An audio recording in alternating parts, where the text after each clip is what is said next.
I'm just going to share my screen here. Let's see if this share screen works. Okay.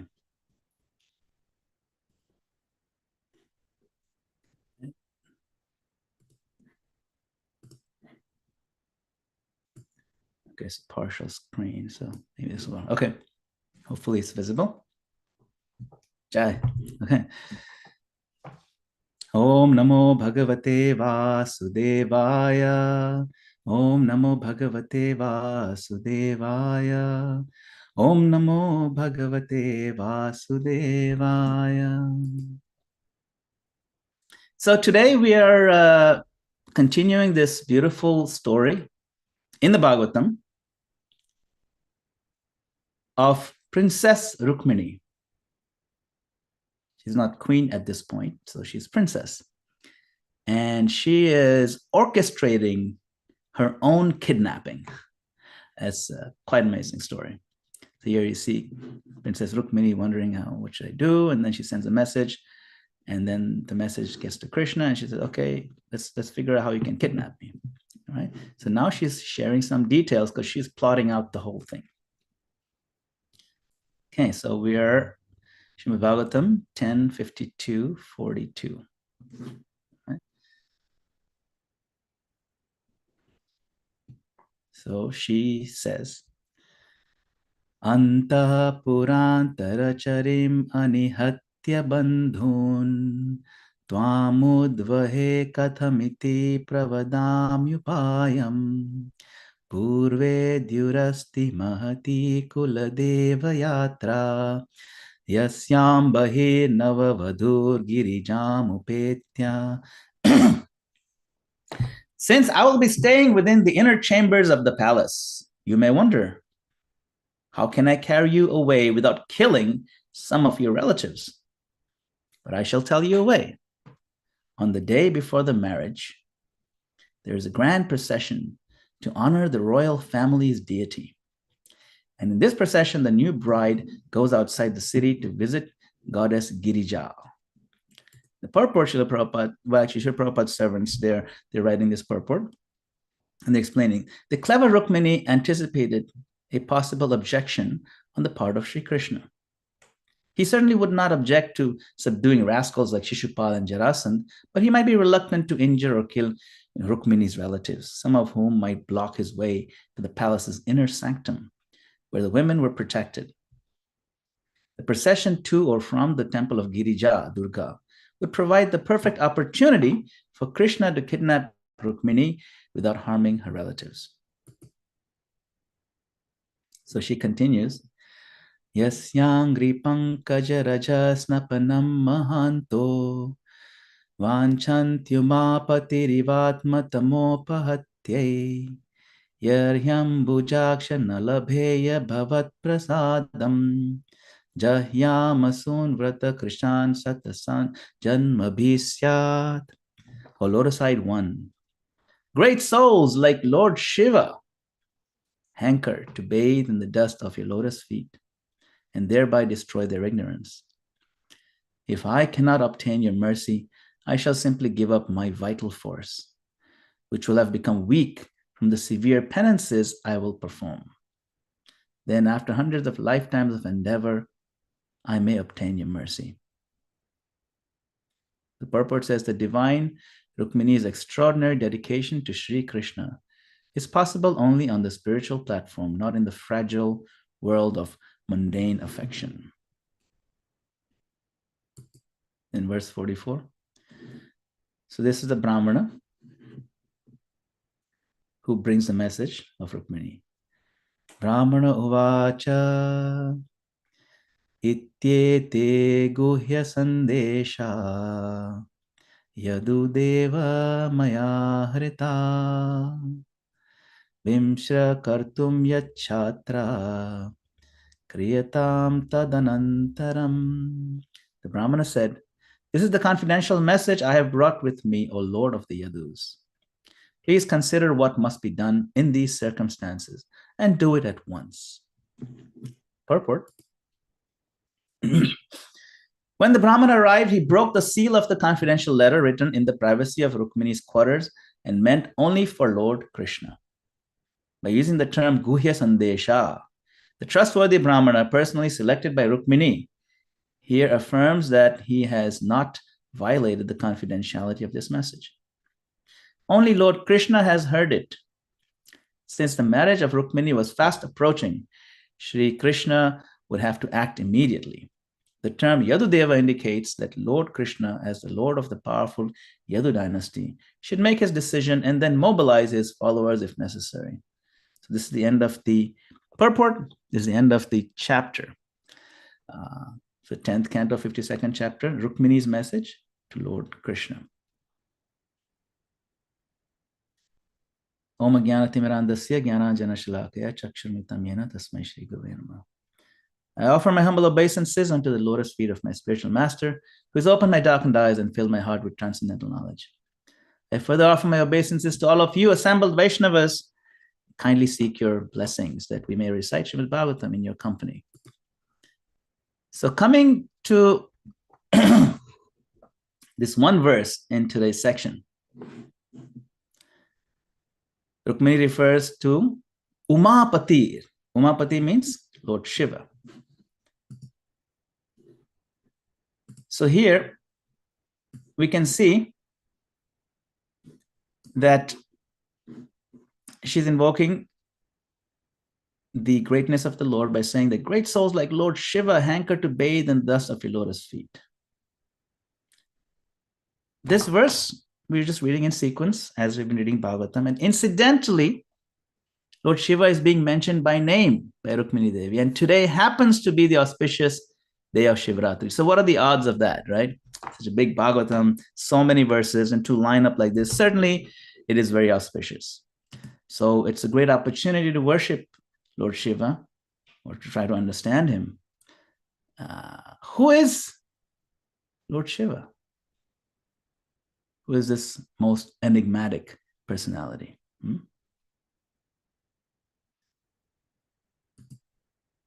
What is his position? Is he God? Is he an incarnation of God? Is he a Jiva soul?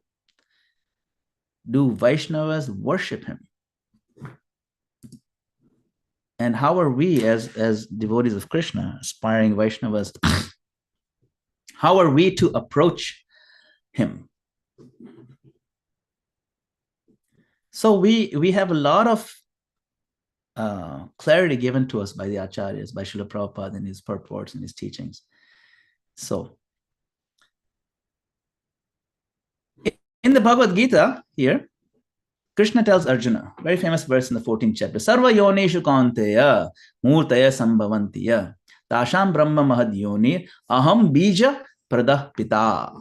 He says, I am the seed-giving father of all these species of life. And their bodies, their birth, their existence is made possible by me because I'm their father. So how exactly does that work? So you see here, Lord Vishnu, he engages in the act of being the seed-giving father.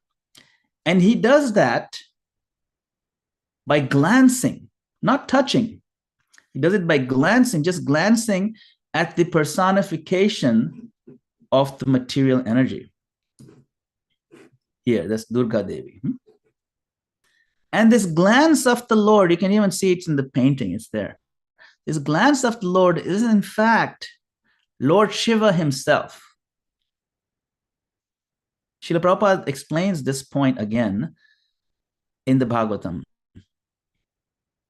When we see that, Lord Krishna, and he sends the demigods to Lord Shiva for help. And Lord Krishna, along with the demigods, go to Lord Shiva. So we'll get to this story. And they pray to Lord Shiva. What do they say? This is not prayer to Lord Shiva, okay? They're saying, oh Lord. So you see the Lord is small l, because it's not Krishna. It says, oh Lord, you are the cause of bondage and liberation for the entire universe because you are its ruler. Those who are advanced in spiritual consciousness surrender unto you. Therefore, you are the cause of mitigating their distresses. And you're also the cause of their liberation. We therefore worship your lordship. So, it's interesting. It's interesting, they've capitalized it over here, but they didn't capitalize it here. Purport. Actually, Lord Vishnu maintains and accomplishes all good fortunes. This is purport by Srila Prabhupada, this 8th canto, okay? If one has to take shelter of Lord Vishnu, why should the demigods take shelter of Lord Shiva? They did so because Lord Vishnu acts through Lord Shiva in the creation of the material world. See? So it's not incorrect to say these prayers. Lord Shiva acts on behalf of Lord Vishnu when the Lord says in Bhagavad Gita 14.4 that he is the father of all living entities. Aham bija pradah pita. This refers to actions performed by Lord Vishnu through Lord Shiva. See, Lord Vishnu is always unattached to material activities. And when material activities are to be performed, Lord Vishnu performs them through Lord Shiva. Lord Shiva is therefore worshipped on the level of Lord Vishnu. When Lord Vishnu is untouched by the external energy, he's Lord Vishnu. But when he is in touch with the external energy, he appears in his feature as Lord Shiva.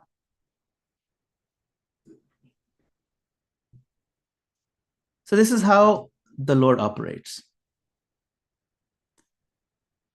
This is how very good leaders, managers, they operate. They empower others to get certain things done. So here in this story, if you recall, there's a churning of the milk ocean.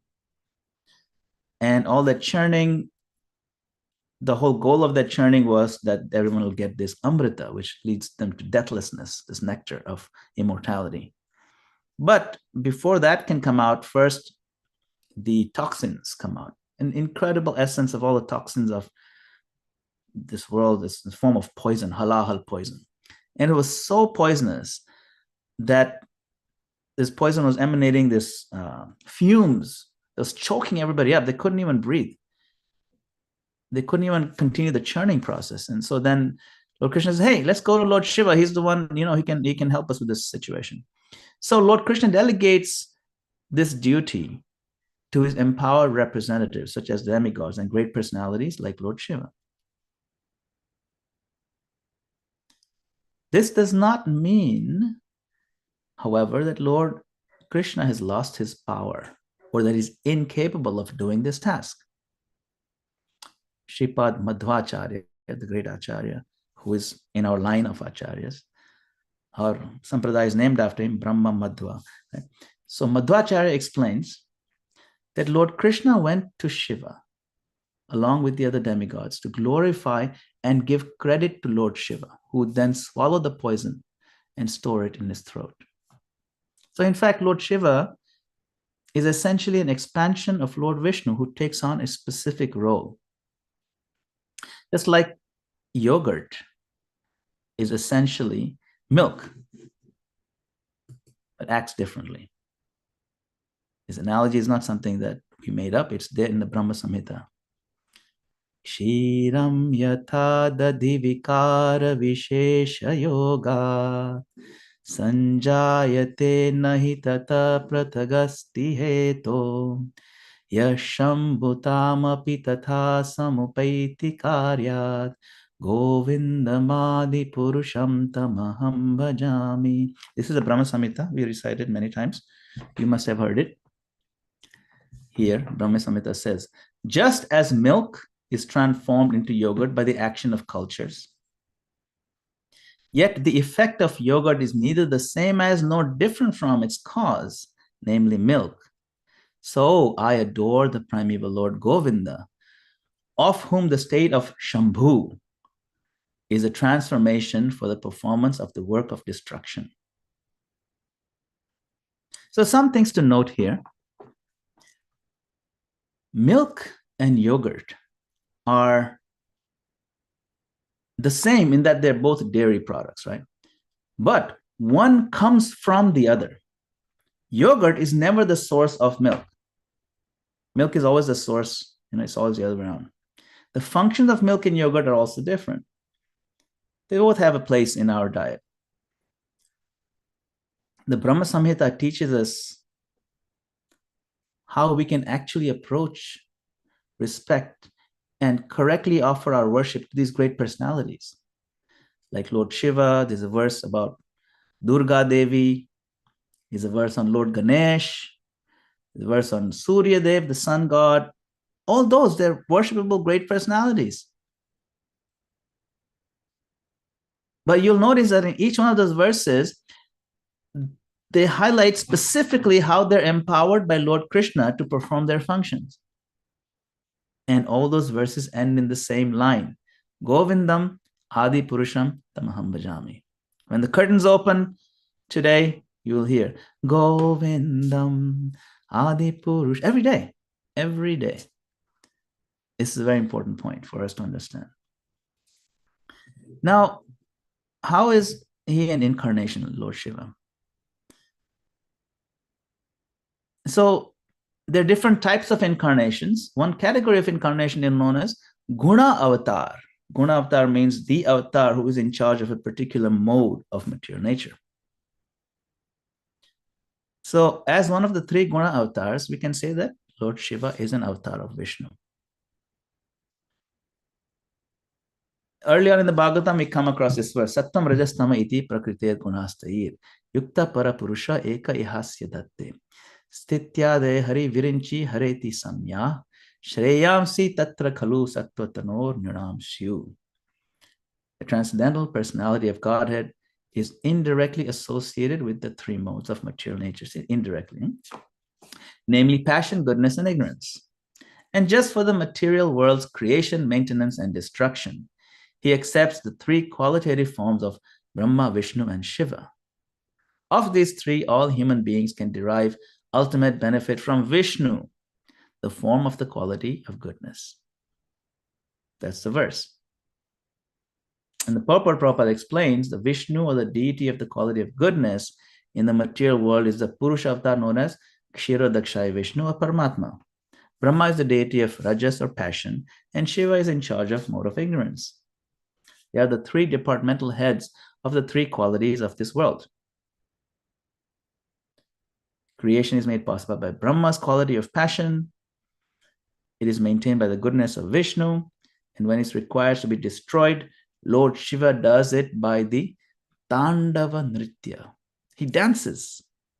Usually in destruction, you want to do it by some explosives or fire or something like that. But no, Lord Shiva, he does it by dancing. That's how cool he is. He's known as the Lord of the Dance, Nataraj. He's the original Lord of the Dance. And after that, many people came, Irish dancers, say, I'm the Lord of the Dance. No. Lord Shiva is the Lord of the Dance, Nataraj. This Tandav Nitya. And how powerful is dance? It destroys the whole universe. And then, of course, it gets regenerated again. It's just part of the cycle. So, yeah, there you go. Michael Flatley, that's the guy. The oiliest chest award. So the materialists and the foolish human beings worship Brahma and Shiva. I'm just reading from the purport. Worship Brahma and Shiva respectively. But the pure transcendentalists worship the form of goodness, Vishnu in his various forms. Now, one of the qualities of Lord Shiva is that he's very easily pleased. His name is Ashutosh. Ashutosh means very easily pleased. And so what happens, right? Lord Shiva is also known as Bholenath. He's very, very innocent, and even you can say to some degree gullible. He's innocent to a fault. And that's part of his sweet charm. He is so giving that he gives his association to the most fallen, most unfortunate souls in this existence. So he hangs out where ghosts tend to hang out. He gives his association freely. He wears snakes and things like that, poisonous things. It's amazing what he does. So demons tend to approach him very easily. Ravan is famous to be a devotee of Lord Shiva. And then there's this demon, this particular one, he also approached Lord Shiva. So see, Lord Shiva, he grants desires fairly easily. But because of that nature, and they weren't thought through, some of these wishes, they tend to backfire. For example, so many people who have won the lottery, many of them testify that the lottery winning destroyed their lives. So many of their young relatives died because of it. There's some violence. There's several who say they wish they'd never won it. So sometimes you have to be careful what you wish for. See? So in this particular case, right, there's this demon known as Bhasmasur. Bhasmasur. Bhasma means ashes. So this Bhasmasur, he performed some austerities. And Lord Shiva came to him and says, it looks like you want something. Yeah, I want this boon that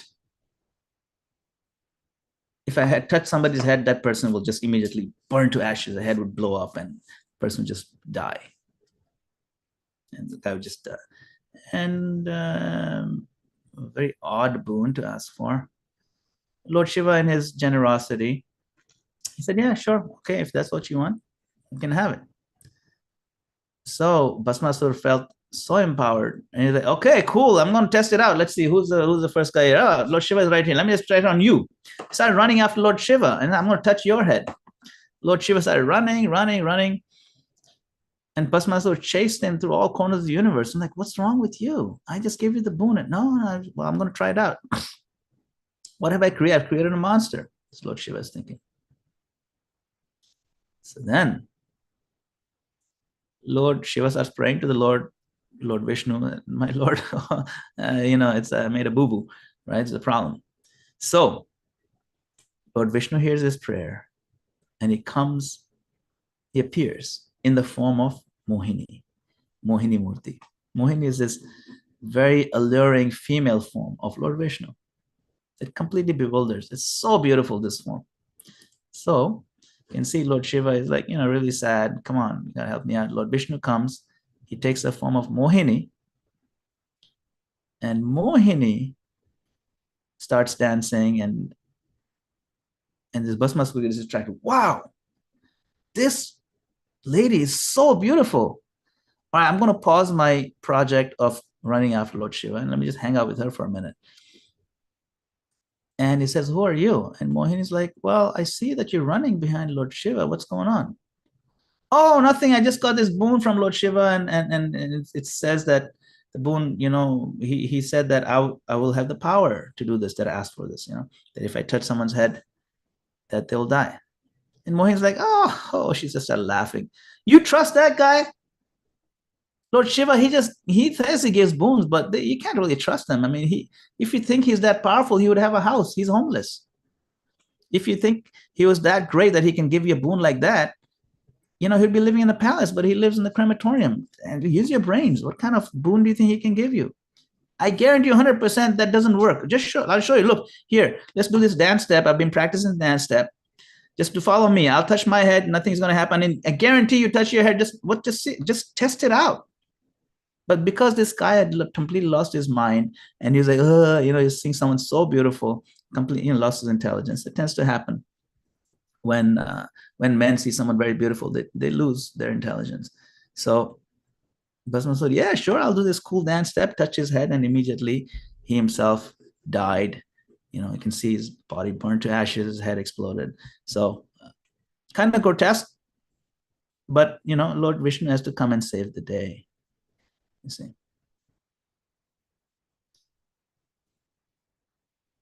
So Lord Shiva was very happy.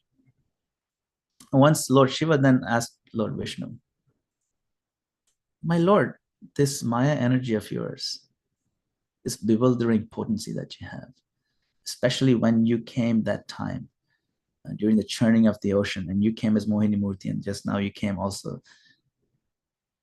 Now, how does that form just bewilder somebody? It's amazing. See, now Lord Shiva is the most sense-controlled male in all of existence. He's married to the material nature herself, and she was unable to agitate him. And once Kamadev himself, who is the Cupid, the Cupid, you see Cupid, little, pudgy, like, angel type being who has a bow and arrow and shoots on Valentine's Day, actually all year round, but they show him on Valentine's Day, right? He came to try to shoot that arrow of love or lust on Lord Shiva as he was meditating. Lord Shiva was meditating, and Cupid tried to fire his flowery arrow. Lord Shiva came out of his meditation. What's this nonsense bugging me? Nobody's immune to the flowery arrow of Cupid. But Lord Shiva was not affected by it. He opened his eyes. This is such a nuisance. And he was a little upset at him. He's irritated. He opened his eyes and burnt Cupid to ashes. So you can see Lord Shiva is so self-controlled. Nobody can faze him, especially nobody can shake him up or stir him this feeling of lust. But when he was curious about Mohini, Lord Vishnu said, "Are you sure you can handle it?" "Well, I'm curious, my Lord. Please, if you can kind of indulge me." So Mohini then just appeared in the distance, and Lord Shiva started saying, "Wow, who's this girl? Is this really Mohini?" And she's just like bouncing a ball and running around, very alluring. And Lord Shiva completely lost his composure, ran after her and tried to embrace her. And he's like, "Oh, my Lord, you've defeated me. I am completely fallen, but I'm very happy." So he was humble, but he was actually happy that, "My Lord, yes, I'm humbled by you today, but it's a great source of joy for me that I was put in my place." So this is a very beautiful pastime to show the humble mood of a devotee. And especially when he sees the hand of the Lord in his life, He's a great devotee. In fact, he is glorified as the greatest. In the Srimad Bhagavatam, the 12th canto, we find these beautiful verses. Nimna ganam yatha ganga devanam achyuto yatha vaishnavanam yatha shambhu purananam idam tatha. Just as the Ganga is the greatest of all rivers, Lord Achyuta, Lord Krishna, the supreme among the deities, and Lord Shambhu, Shiva, is the greatest of Vaishnavas. So Srimad Bhagavatam is the greatest of all Puranas. So Lord Shiva is known as the greatest of all Vaishnavas. So, okay, that brings us to this point where we find ourselves in ISKCON or Krishna consciousness or Vaishnavism. How do Vaishnavas worship Lord Shiva? This has to be done in the context of understanding tattva and rasa. So any worship that we do must be done in the proper rasa. Rasa means the flavor of exchange of love, specific. We cannot just mix and match different aspects of divinity and incarnations and whimsically worship them. So here in our Tuwaka temple, our ISKCON temple here in Tuwaka, New Jersey, for example, you'll find Lord Shiva is present in two distinct forms. One is in the form of Advaita Acharya, he's in the picture on the altar, who is one of the Panchatattva. He's understood to be combined manifestation of Mahavishnu and Sadashiva, the original Lord Shiva. And then again, we also find the deity of Lord Hanuman, who is an incarnation of Lord Shiva. He's one of the expansions, one of the Rudras of Lord Shiva, and he's fully absorbed in worshipping Lord Ram. So we are not bereft of the worship of Lord Shiva, but it's done in the proper context, the proper tattva, and the proper rasa, with the full understanding. See, now, the author of Chaitanya Charitamrit, Shripad Krishnadas Kaviraj, has written an important song, Jaya Radhe Jaya Krishna. You might have heard this. In this bhajan, one line poetically flows. It says, Jaya Jaya Gopishwara Vrindavana Maj. Gopishwara is glorifying, all glories to Lord Shiva Gopishwara, who resides in Vrindavan to protect the Dham of Vrindavan. You see. So in Vrindavan, you will see that Gopishwar Shiva is worshipped and revered as one of the most prominent deities in our Chaitanya line. This ancient Gopishwara temple in Vrindavan is glorified in Prabhupada's books, in the Vaishnavas, Acharya's writing. So Srila Prabhupada writes, right? The Prachetas received benediction from Lord Shiva, and as a result, they attain the shelter of the lotus feet of Lord Vishnu. This is real benediction. The gopis also worship Lord Shiva in Vrindavan, and the Lord is still staying there as Gopishwara. This is in the purport, okay? The gopis, however, prayed that Lord Shiva bless them by giving them Lord Krishna as their husband.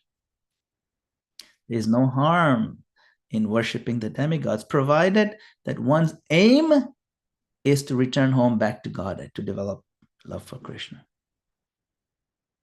So who is this mystical Gopishwara? What's the story behind Gopishwara? So we find the story in the Garga Samhita, the Vaishnava text, and it's very instructive for us Krishna devotees. It says, once upon a time, Lord Shiva, deep meditation in Kailash, he heard this beautiful, sweet melody of the flute of Lord Krishna. And he went even deeper in his meditation. In that meditation, he was transported to the abode of Vrindavan Dham. And when he observed, he saw that Lord Krishna is, as Gopinath, is getting ready for his Rasa Leela dance. And so Lord Shiva is so excited. He said, I want to participate in this is the greatest of all Leelas of the Lord. But he was stopped by Yogamaya. He said, you cannot enter. Yogamaya is expansion of Radharani. If you want to enter, you have to take permission of Vrinda Devi. Then Lord Shiva went to Vrinda Devi. Vrinda Devi said that, look, in Krishna's Rasa Leela dance, he's the only man. Everybody else is a woman, female. Okay, what do I need to do? So she said, you need to dip in this Manasarovar lake and you'll be transformed. And that's what happened. So Shiva immediately plunged into the lake and mysteriously came out with this cute, you can see this incredibly cute form of gopi. She even has that little moon and little snake also, snake necklace. So adorable. And she was just in the distance watching this Rasa Leela. You know. So this is the essential, quintessential pastime of the Lord, this Rasa Leela. Right? So then Krishna, he did the Rasa Leela dance, and after some time he's taking a break and he was resting. Then he sensed, hey, is there some strange man in this area? So he requested Lalita Devi, who's one of the gopis. He says, can you please look and see if there's some man hanging around here? And Lalita Devi started checking, looking at every gopi. And she said, as far as I can see, there's no man, it's all gopis. We've got so many gopis here. But there's one new, very attractive, cute gopi, and she has 3 eyes, the third eye. Krishna said, okay, please bring her to me. I want to see her.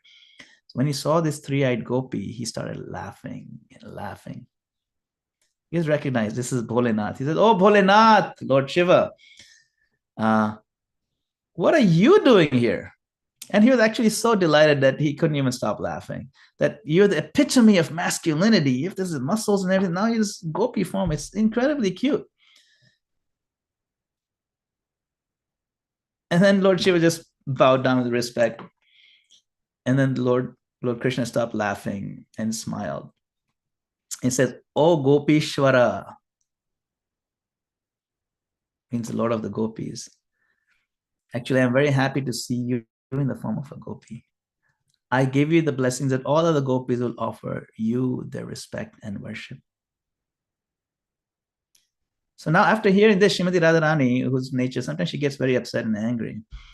She said, who is this strange new gopi? You called me Gopishwari, and now you're given the title of Gopishwara. What's going on here? This is a great insult. I want to immediately leave you. And then so Lord Krishna holds Radharani's hand and says, don't be upset. This new gopi is actually Lord Shiva Mahadev in disguise. And he has entered this Rasa Mandala to, enjoy this exchange, observe us and worship us. So I've given him the name Gopishwara, the position of Digpal. He's going to be protecting. So protecting this Dham from now on. And so from all 4 directions, this temple of Gopishwara is established. You can actually take this. This is a picture from the temple of Gopishwara in Vrindavan. So then he tells Lord Shiva that now that you have taken part in Ras Leela, you must not just be protecting this Dhamma from now on as Dikpal, the security chief, but you will guide the aspiring devotees to become free from their false ego and this male Purusha enjoying spirit. Your unique service is to be at the gate of Vrindavan for the Ras dance. And anyone who's unqualified who thinks they're so great, or they're pseudo devotees, or mental speculators, or those who have selfish ideas with their yoga practices, you filter them out. You don't let them enter into the core of Vrindavan. They will never realize, but it's your job to make sure that you protect the sanctity, and only those with the purest intention can enter. Therefore, for us to be qualified, we have to first pass through and get the mercy of Gopishwar Mahadev. So Lord Shiva has happily accepted this service. As a topmost Vaishnava, his desire is to perpetually assist the Lord in all varieties of devotion. So who is this Lord Shiva? Today we can reflect. He is the greatest devotee. He's a Mahajan. He's one of the 12 Mahajans, Shambhu. He's at the level of Godhead. He's not a jiva like us. He's full of amazing paradoxes. Paradoxes like he's the purest of the pure, yet he lives among the most impure souls covered in ashes of the crematorium. He's a powerful master of this creation who is the richest, yet he lives under a tree without a home. He swallows poison and hangs out with poisonous creatures, and yet he gives nothing but nectar. He is a master of paradoxes. He's eternally meditating on the Lord. He takes part in Krishna's pastimes, and he can be worshipped by devotees in the proper rasa, in the proper context of Lord Krishna. Gopishwar Mahadev ki jai. Hare Krishna. Thank you very much for giving me this opportunity to glorify. I know there's no end to this. I just gave a little droplet of what's actually available out there. This is at least an 8-hour discussion. And because the glories of the Lord Krishna, glories of Lord Shiva are unlimited. Unfortunately, our time here is not, so we'll have to end here. Hare Krishna. Shri Prabhupada ki jai. Hare Bol. Madam Gopal Prabhu ki jai. Wow, what a class. You have managed to package so much nectar in just one class, Prabhu. Thank you. Thank you. It's a truly educational session for us. Thank you. Okay, time to reflect, dear devotees. See, bhakti is beyond femininity and masculinity. Shiva has had zero problem manifesting his feminine. Oh yeah, the ultimate transgender experience. Yeah. Okay, Bhima has his hand up. Haribol Prabhu, Maharaj. Thank you very much for this class. It's always lovely to see how very deep and applicable our philosophy is, even to modern times, and to understanding even deeper than our conventional ideologies, religious traditions, that there is indeed a level of worship that is open, to all involved, whether your constitutional position is outwardly feminine or masculine, and that what goes on in this modern world is a, as they say, perverted reflection, but that it all is included. They want inclusion. The movement is so inclusive in regards to the internal rasas that are available to the sincere, aspiring, truly loba, yearning devotee like Lord Shiva. I just wanted to make a statement. I brought this self-same subject up a few classes back, and people on the other line said that this was all village stories. That where did you get this from? That Lord Shiva became Shivani. I wanted to clear up something that did this not happen also as well? Arjun expressed an interest to view and Narada himself expressed a longing to observe the rasa dance, and then therefore they had to bathe in Krishna's Manasarova, or Lake of Tears, in order to. Can you either yay or nay that? Yeah, I've heard story? that. I've heard that. I wouldn't suspect it too much. I would say, yeah. This story which I read was actually authentic from the Garga Samhita, and Prabhupada has also acknowledged that one. So I wouldn't be surprised if the other one's also authentic. It should be okay to accept. I don't think it's a big deal. It doesn't seem to change many things or change anything really. So I would tend to, of course we want to look it up to see where it's coming from. Sometimes some of these village stories that may not have shastric background are still okay to illustrate certain points as long as they stay within the line of conclusions. So that's okay. Some of our gurus do that. Some of our acharyas do take those. There's some flexibility there for sure. So it's okay. Yes. So I'm not just a village a fool spreading rumors. You're legit. We do have to be careful. We have to be careful. And best is to stay with the Acharya's lines. It's just better, especially Prabhupada's given us so much. He's given us a lot of confirmation. And it's such a vast body of work. So we can stick to that and we won't run out of stuff to talk about. So we don't need to necessarily, but it should be okay, Yeah. Mukunda Prabhu has his hand up. Mukunda? Dhanabas Prabhuji, wonderful class, of course. Shimadev. So I've also heard the story that Prabhuji just mentioned. I'm not also sure of the sourcing. I've heard it repeated by pretty reputable acharyas that Arjuna is Ajaniya Gopi and Narada is Nardiya Gopi. But again, like you're saying, I'm not sure of the source. But in terms of Gopeshwar Mahadev, there's also narration in Padma Puran. And Rupa Goswami is quoted in Lagu Bhagavatam Sarashivakya Tanmurti Stamo Guna Vivajita Savakarana Vibhatso Anga Bhuta Swayam Prabhu. That Sadashiv, who appears directly from the side of Krishna, which is a story told in Padma Puran, that Sadashiva performs the Leela to become Gopishwar Mahadev. Srila Vishwanath Chakravarti Thakur Pad, he's mentioned that he's also the Adi Icha, means he's an original desire of Bhagavan to understand the prem of Radhika.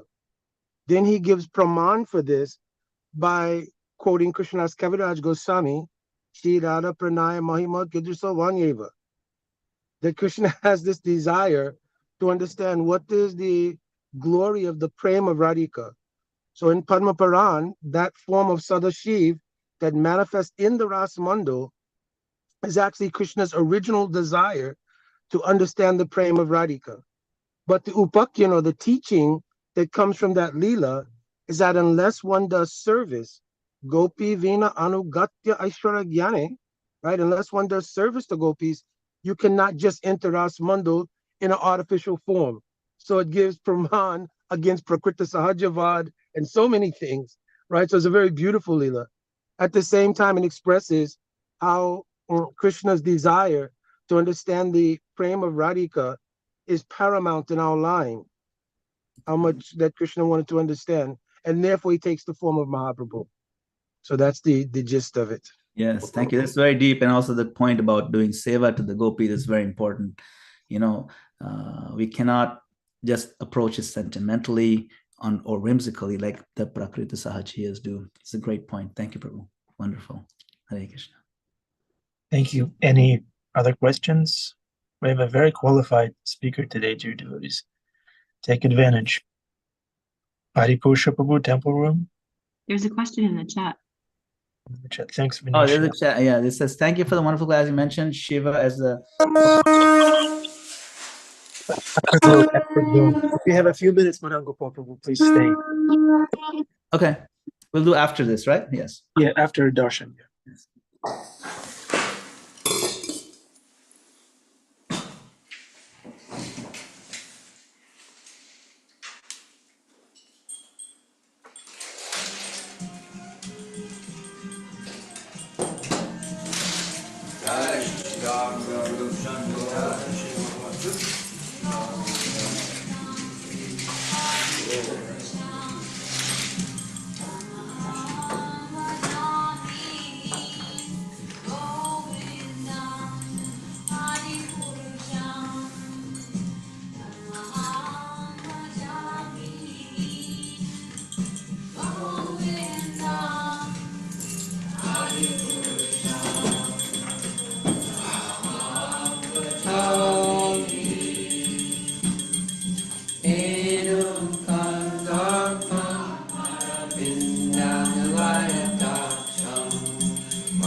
Koti Kamaniya Vishesha Shobha Govinda Hari Purusha Tamaham Bhajami Govinda Hari Purusha Tamaham Bhajami Govinda Hari Purusha Tamaham Bhajami Anyadi Yasya Sakalen Priya Vriti Bhakti Asyanti Kanti Kayati Shiram Jagati Ananda Shimaya Sadhu Vigrahya Govinda Adi Purusha Namaham Prasani Govinda Adi Purusha Namaham Prasani Govinda Adi Purusha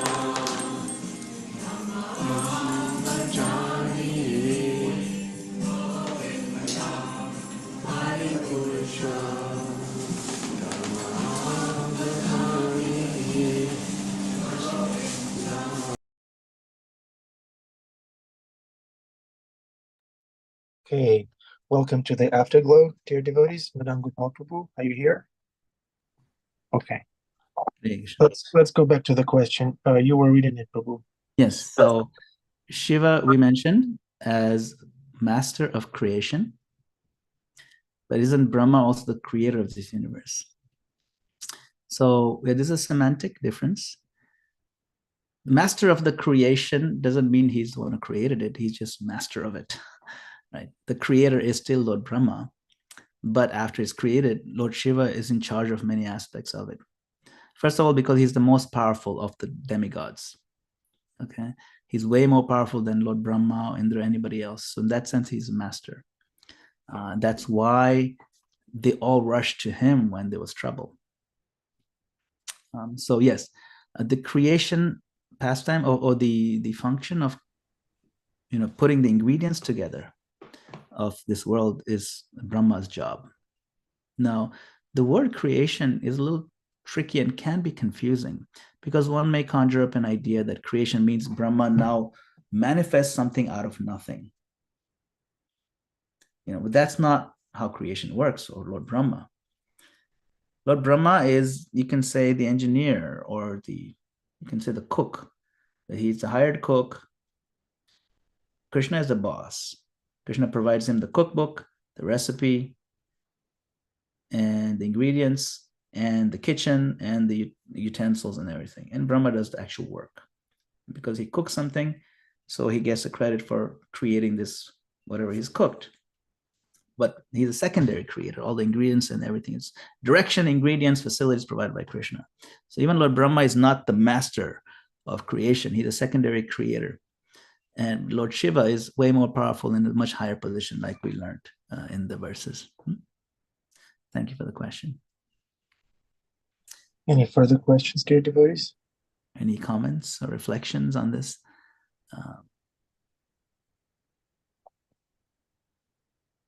Adipusha Prabhu is tempted to glorify Krishna. Unmute yourself, Prabhu. Wonderful Krishna. Yeah, there was some controversy a little while ago about him mentioning these pastimes of Arjuna becoming feminine or Lord Shiva taking on a feminine form to participate in rasa dance. And so somebody asked Sri Prabhu, he said, well, I'm not really familiar with the village stories. I know they exist. I basically stick to Srila Prabhupada's books. Not that these aren't good stories, but the way to avoid crossing the line, one way, is to speak about the principles illustrated by the story, right? For example, there's a story about the emperor's new clothes. You know that story, Madana Gopal? Yeah. And the little boy, he wasn't afraid to say, "Whoa, the emperor's naked." You know, everybody else was a little bit hesitant. They were hesitant because they were afraid to displease the emperor, so they didn't speak the truth. So Yeah, Adipurusha Prabhu is in the elevator. I should have warned him.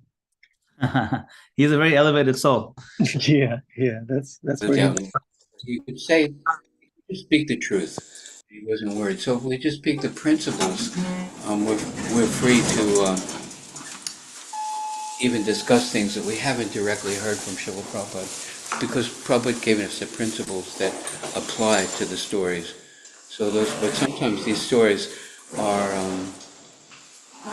maybe something Prabhupada didn't choose to give us, right? Very good point, Adipurush Prabhu. I think that's the essence of it.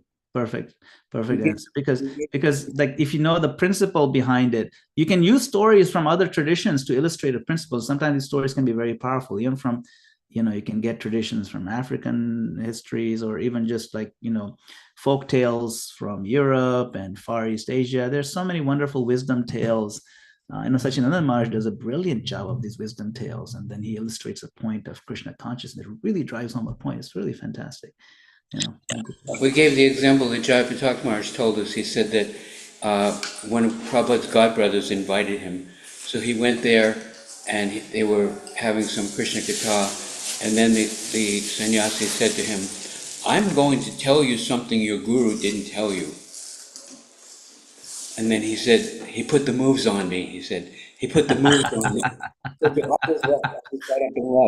I didn't want to think, oh, here's something that Prabhupada didn't give us, But Prabhupada's given us everything, and if we stick to the principles of the story, which it's a little safer, because like you said, you have to be a little careful, because sometimes there's all these things about intimate dealings with Krishna and the gopis, and it's basically a little bit sahaja, or the danger is there that we might drift to neglect the preeminence of our own particular person we're taking shelter of.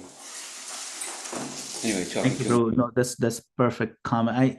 I appreciate that part, especially, where anybody would come and tell someone, hey, Prabhupada didn't give you everything. Or your guru, he's not really the best. Or, yeah, your guru is okay, but anyone, when someone is trying to undermine your faith in the person you've taken shelter of spiritually, that is a huge disservice to Krishna. It's a huge disservice to the process of parampara. It's a huge offense to the guru and offense to Vaishnavism in general. And why is that coming? It's coming out of envy or something. So even sometimes people pull them aside, oh, he may be a guru, but actually he's okay, but he's not the best, so this happens all the time. And it's coming from a place of envy, and it's very dangerous, very damaging to everybody involved. So thank you so much for bringing that up. Like Maharaj is saying, he put the moves on me, Yeah, thank you so much. It's a great point. Some hands up over here with Sandamini Mataji, followed by Bhima Prabhu. Hare Krishna, Prabhuji. Dandavat pranams. All glories to Srila Prabhupada. Such a wonderful class as always. Prabhuji, I have a question. How do we preach to such people who are Shaiva? It's like, how do we explain Krishna consciousness and Krishna as the Supreme Personality of Godhead in a very non-offensive way? A very good question. It is hard because, generally speaking, those who are Shaivites, and especially when you say Shaivites, those who are convinced that Lord Shiva is actually the ultimate and everyone comes from him, including Lord Krishna, is subservient eternally, ontologically, existentially to Lord Shiva. And so that's an offensive understanding. It's an incorrect understanding. But it's hard to work with them because generally those conclusions are not based on Shastra. You see, so then first you have to work, there's a couple of aspects of how we have to be very delicate about it. First, we have to amply glorify Lord Shiva properly, like we just did today, in the proper context. You amply glorify Lord Shiva, saying that even in Srimad Bhagavatam, which is really Krishna's book, Lord Shiva is glorified so much like this, like this, like this, right? So Lord Shiva is not, excluded from the picture. He is great. And this other thing that he's basically Lord Vishnu. And then you may ask, now you see, it depends on the person. Some people are just emotionally surcharged, they don't want to hear anything. So then those people, you can't work with them. But if someone is somewhat open-minded and curious to understand your point of view, that you can only work with those kind of people. So then in that case, you can say that, how do you learn about the glories of Lord Shiva? How do I learn about glories of anybody in our culture, in our tradition? You learn them by studying Shastra. You accept Bhagavad Gita. So which self-respecting, Sanatan Dharma follower will say, I don't accept Bhagavad Gita? Okay, so is that a starting point? Bhagavad Gita is all about Krishna and how Lord Krishna explains the context of the demigods and this and that. And the Bhagavatam explains further in depth, and you can express the glorification. There's not that much difference really between Lord Shiva and Lord Krishna. They're essentially the same person, just like yogurt and milk are same, and yet they're somewhat different, and how to worship them properly, how to please them. And then who do you think Lord Shiva is meditating on? He's the one doing japamala. Krishna doesn't do japamala, or Krishna maybe sometimes does japamala, but that he does it to call his cows, because he keeps track of his cows using his 108 beats. But who is Lord Shiva worshiping? Lord Shiva's expansion of Hanuman worships who? Like that. So, and what will please Lord Shiva more? Devotees are pleased when other people become devotees of Krishna. Devotees are not happy when people just think they're God. Prabhupada was not happy when some devotees came to the conclusion that actually Prabhupada is God. Prabhupada was very upset. He came down very heavy on them.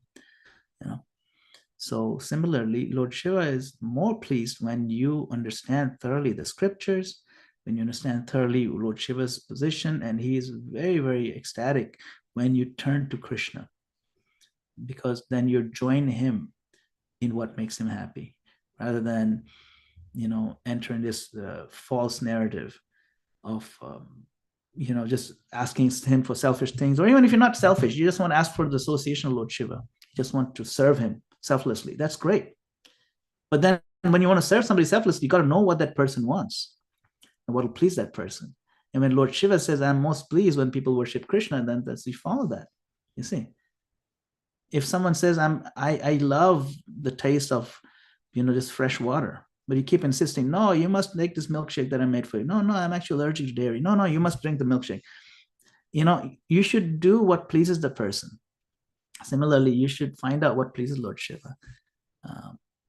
And there's many stories around that, but we'll just leave it at that. Hare Krishna. Thank you, Prabhuji. Hare Krishna. Bhima Prabhu.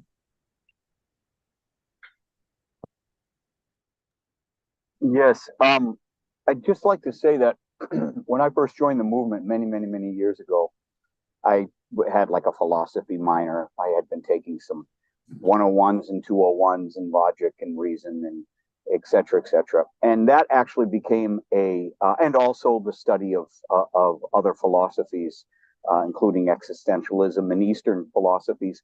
And these actually became a barrier for me when I first joined in understanding Prabhupada's, in understanding the Gita and understanding Prabhupada's purports. It's taken me a life of a long, many decades to finally be able to sit and read clearly, lucidly, Prabhupada's purports on any given subject throughout the Bhagavatam and Bhagavad Gita. And that we find in reference to Prabhupada didn't tell you something, that actually Prabhupada has told us everything. There's not a single subject matter that Prabhupada did not somewhere address it, expressly address it. And that if the bhakta is sincere in really wanting to know, and of course introspective and contemplative enough, meaning silent within the brain, and just read what Prabhupada has to say, his purports, that you'll get your answers on any subject matter. The position of Shiva, what Madhura Ras is, what Sakya Ras is, what true awe and reverence is. He discusses that we need to, in one says he admonishes sahajas, and in another purport he says that without us reading and absorbing Krishna's pastimes with the gopis and understanding these pastimes, we will fall prey to sex life, because we are not satisfying the soul's need for intimacy, and that intimacy being, of course, in observing and worshiping and talking about sharing Krishna's beautiful pastimes and all the elements of his pastimes. And we serve the gopis by sharing and talking about that. I mean, just dressing the deities and dressing Radharani and placing a garland on her hand so that she can give it to Krishna. These are all, parts of serving the gopis so that they may serve Krishna. And by doing so, within it is revealed the answers that we all want, that we don't have to ever go elsewhere. We never have to look outside Prabhupada's books for these things. That actually Prabhupada, in his purports, has I've found, finally, after 40 years, and finally allowing myself to accept what Prabhupada says verbatim, literally speaking, by accepting what Prabhupada says on any given subject matter, it's revealed to us, and that we are at a lack for nothing to need to know. So, Hare Krishna. Hare Krishna. Thank you very much. Great points. Yeah, Prabhupada has given us everything. And sometimes when we come to Krishna consciousness with a lot of pre-understanding, which is really a lot of misconception, the form of understanding, then we have to spend the time to unlearn, so we have to spend the time to unlearn some of these things. Like if you go to the piano teacher for the first time and say, oh yeah, I know how to play this song or that song, and say, oh, okay, then it'll take me a little longer to teach you, because now you have to unlearn your bad habits and things you have taught yourself wrong, thinking you know so much. So yes, thank you. Great point. Any other reflections anybody has to share? I just wanted to share and reflect more on that question, is that essentially beyond a point, why there's no benefit for us to convince someone that Lord Krishna is the ultimate, right? So for example, as humans, if we are very secure, we don't go about trying to convince other, look how great I am. Then we become more and more humility, and we are more and more quieter. And same way, Lord Krishna is fully secure in himself. He doesn't need us to go and so his beauty will attract everyone anyways. And even if others don't recognize him, if they are true Shaivites, or they are true Christians, or they are true Muslims, and they follow the letter of their religion, they will also do good. So like the good will anyways spread. Like a lot of bad problems in the world are happening because of misinterpretations. So I mean, that's just what I wanted to share, Prabhuji. Yeah, and actually the thing is, Krishna says that in the Gita too. He says, don't disturb the minds of others. And certainly, you don't instruct this to the faithless, first of all. That's why it's someone who's not ready to be convinced, who's not open to hear your side. Don't waste your time with them, because it's just waste of time, and also can cause you to be more confused, cause them to be more confused, and so on. So you approach the right people who are curious and really, or at least somewhat open. And you're right, Krishna's beauty will attract them. And Krishna says that if somebody is attracted to a particular demigod, I kind of strengthen their faith, so that they develop it. And then there's a natural progression from there that'll happen later on, when they just first they just have to accept there is some higher authority and power. Then once their faith is somewhat developed in that area, then they can realize, okay, and Krishna will facilitate their next step. So thank you, Prashant Prabhu, for your comments. This sounds like Naimisharanya Forest. So many questions and so many nice answers. Really, really nice Sikh philosophy going on. Okay, we'll take one more. We're going to respect time. Mukunda Prabhu, Hare Krishna. You're such a scholar, my God. No, Buddha, I'll be very quick. I was just going to say, I think Srila Prabhupada's emphasis is always that we should try to encourage people as much as possible by our love, our affection, our friendship, because many people don't have sukriti to necessarily come to understand all the nuances of bhakti. But if they will get bhakti unmukhi sukriti, it's called, if they will be friendly to devotees, buy a book, attend a temple, take any prasad, anything, that journey will start. So we should always be more mindful not to want to argue or things like that, but more to want to encourage them to look favorably upon devotees. Of course, we cannot tolerate opposite danta, etc. But same time, somebody's worshiping Shiva or they're Muslim, Christian, whatever, if they will see in us a good example of bhakti and they will become slightly favorable, then Bhaktivinoda Thakur says their bhakti unmukhi sukriti has started. And Srila Prabhupada was masterful at creating an atmosphere for that. Yeah, Prabhu, that's the essence. Thank you so much. It's like, what, when we go out in the street or when we're trying to share and preach, or what is it that we're quote unquote selling? What is our product? Actually, our flagship product in Krishna consciousness is love and encouragement. That's what our product is. There's not enough of it in the world out there. There's so much discouragement in the world that if you can just embody and facilitate sharing that you really care about somebody, a lot of the times they don't even care what you said. They give up these technical differences of which god you worship or what the name you give and things like that. Sometimes, what is the real difference between Shaivism and Vaishnavism? A lot of those confusions and things just dissolve because you are exuding a genuine sense of care, that I care for you, I'm here for you, I'll do whatever it takes to give you encouragement, because the world is very discouraging out there. Let's be friends, and we know there's a higher power. Let's worship that higher power together. Whatever flavor, tradition is kind of irrelevant. We want to develop love for God, love for each other, respect.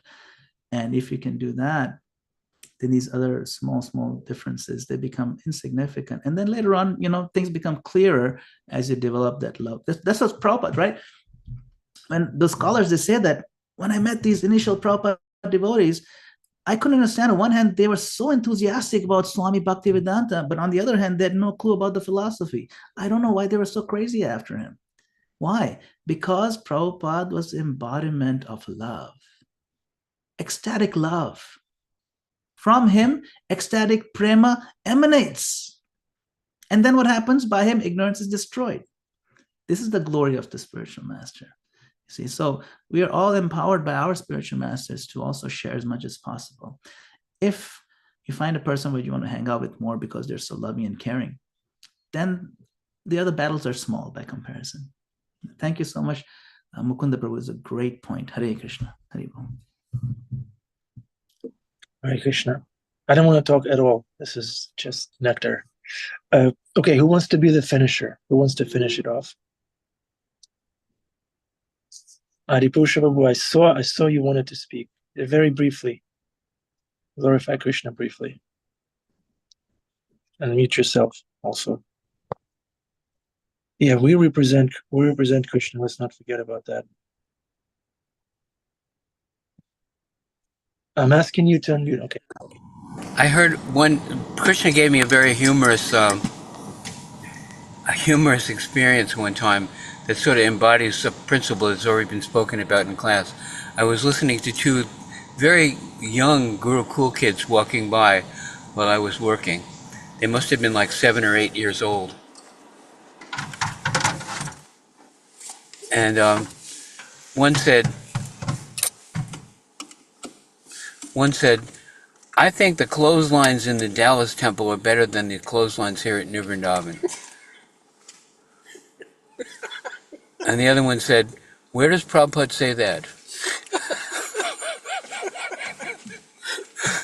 I got that line, like 1974, and I found it very